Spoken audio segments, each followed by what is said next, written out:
በትራምፕና በኢራን መካከል ያለው ውጥረት፣ በሊባኖስ የፈረሰው ተኩስ አቁምና የብራዚሉ የአውሮፕላን አደጋ እናም የፕሬዝዳንትን ዶናልድ ትራምፕ ዛቻን በዝርዝር ከልሰን ይዘን ቀርበናል።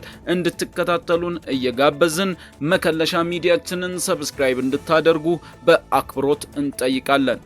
ወደ ዝርዝሩ ስናልፍ የብራዚሉ አሳዛኝ የአውሮፕላን አደጋ በብራዚል ቤሎ ሆሪዞንቴ ከተማ 5 ሰዎችን አሳፍራ የነበረች አንዲት ትንሽዬ አውሮፕላን ከመነሻ አውሮፕላን ማረፊያዋ እንደተነሳች በመኖሪያ ሕንፃ ላይ ተከስክሳለች።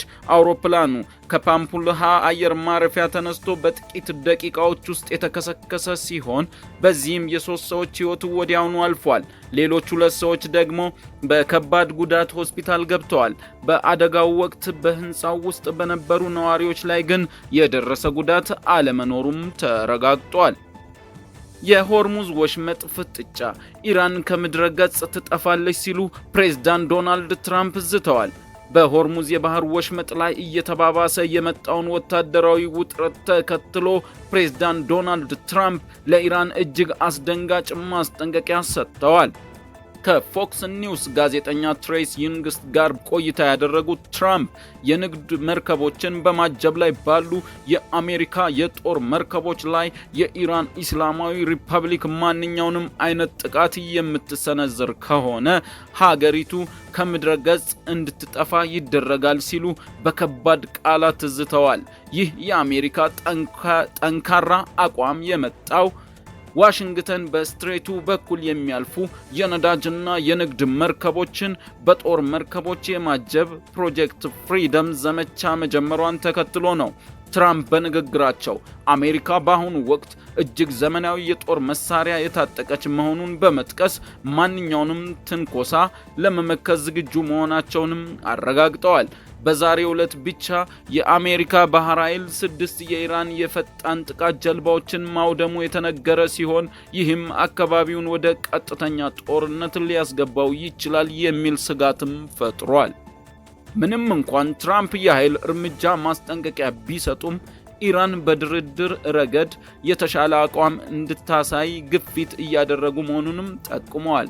በአሁኑ ወቅት የፔንታጎንና የብሔራዊ ደህንነት ምክር ቤት ሁኔታውን በቅርበት እየተከታተሉ ሲሆን ተጨማሪ መግለጫዎች እንደሚሰጡም ይጠበቃል። ፕሬዝዳንቱ አክለውም ኢራን የአሜሪካን መርከቦች የምትነካ ከሆነ ከምድረ ገጽ ትጠፋለች ሲሉ ጠንከር ያለ ማስጠንቀቂያም የሰጡት፣ በሌላ በኩል የደቡብ ኮሪያ መርከብ ጥቃት እንደደረሰበት የተነገረ ሲሆን ትራምፕ ደቡብ ኮሪያም ይህንን ተልዕኮ እንድትቀላቀል ጥሪ አቅርበዋል። ኢራን ግን የአሜሪካንን መግለጫ ሐሰተኛ ስትል አጣጥለዋለች። ይልቁንም አሜሪካ የንግድ መርከቦችን በመምታት ንጹሃንን ገድላለች ስትል ከሳለች። መከለሻ ሚዲያ ከመላው ዓለም ሰብሰብ አድርጎ የሚከልስላችሁን ዜና በፍጥነት እንዲደርሳችሁ የደውል ምልክቷን በመጫን ቤተሰብ ሁኑ። የአሜሪካ እጀባ ውቅያኖስ ውስጥ እንዳለ ጠብታ ነው። ዓለም አቀፉ የነዳጅ ጫኝ መርከቦች ማህበር ኢንተርታንኮ አሜሪካ መርከቦችን አጅባ ለማውጣት የጀመረችውን እንቅስቃሴ ብዙም ለውጥ እንደማያመጣ ገልጿል። የማህበሩ ዳይሬክተር ቲም ዌልኪንስ እንደሚሉት አንድ መርከብ ታጅቦ ወጣ ማለት በመቶዎች ለሚቆጠሩት መውጫ ላጡ መርከቦች መፍትሄ አይሆንም። ይህ በውቅያኖስ ውስጥ እንዳለ ጠብታ ነው ሲሉ የስራውን አነስተኛነት ገልጸዋል። በሊባኖስ የተኩስ አቁሙ እየፈረሰ ነው። በእስራኤልና በሂዝቦላ መካከል የተኩስ አቁም ስምምነት ተደርጎ የነበረ ቢሆንም በትናንትናው ዕለት ብቻ በእስራኤል ጥቃት 17 ሰዎች መገደላቸው ተሰምቷል። ስምምነቱ ከተፈረመ ወዲህ የሟቾች ቁጥር 110 ደርሷል። እስራኤል ሂዝቦላ ስምምነቱን እየጣሰ ነው ስትል በደቡባዊ ሊባኖስ የሚገኙ ነዋሪዎች አካባቢዎችን ለቀው እንዲወጡ ትዕዛዝ አስተላልፋለች። ሂዝቦላ በበኩሉ በእስራኤል ወታደሮች ላይ ጥቃት መፈጸሙን የሚገልጽ ክስ አስተያየት ባይሰጥም እስራኤል ግን በመቶዎች የሚቆጠሩ ድሮኖች ተተኩሰውብኛል እያለች ነው። የኢራን ኒውክሌር ፕሮግራምና የአሜሪካ የስለላ መረጃ።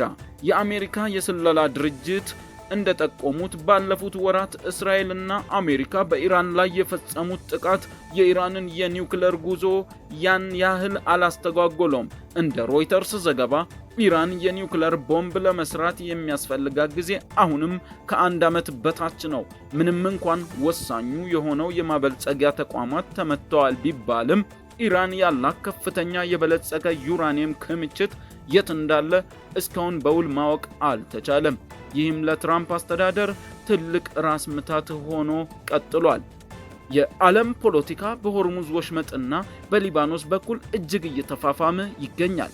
የትራምፕ ጠንካራ ቃላትና የኢራን ግትርነት ቀጠናውን ወደ ከፋ ጦርነት ሊከቱት እንደሚችሉ ስጋቶች እየጨመሩ ነው።